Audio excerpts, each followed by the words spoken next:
Gildan Media presents Your Coach in a Box, affordable, life-changing audio programs. Gildan Media presents an unabridged recording of The Frackers, the outrageous inside story of the new Billionaire Wildcatters by Gregory Zuckerman. Narrated by Pratt. Introduction. William Butler was up nights, full of worry. The grizzled 83-year-old rancher in South Texas owed millions of dollars to various lenders, had almost nothing in the bank, and feared his two sons wouldn't be able to manage when he was gone. Butler had the look of someone just off the set of a John Ford movie. Tall and broad, he tended his cattle in a flannel shirt, blue jeans, and muddy boots.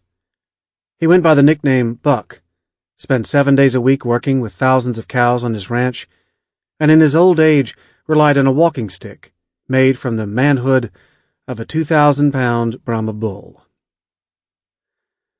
Buck Butler was no cinema hero, however. A series of local schemers and connivers had taken advantage of him over the years. Butler compounded his problems by plowing all his free cash into nearby land, usually telling his nervous wife, Vera, about the purchases only after they had been completed. By 2009, Butler faced growing difficulties with his business and was coping with a nervous system disorder.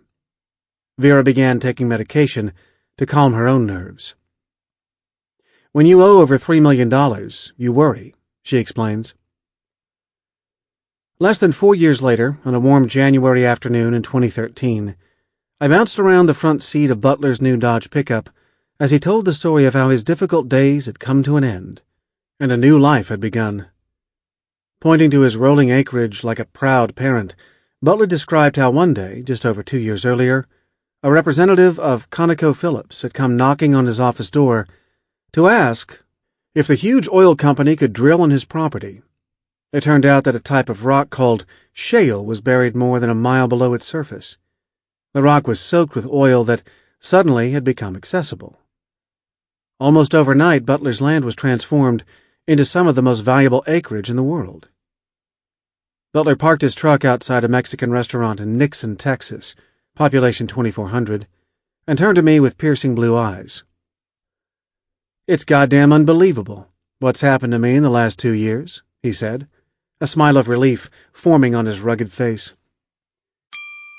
Sample complete. Ready to continue?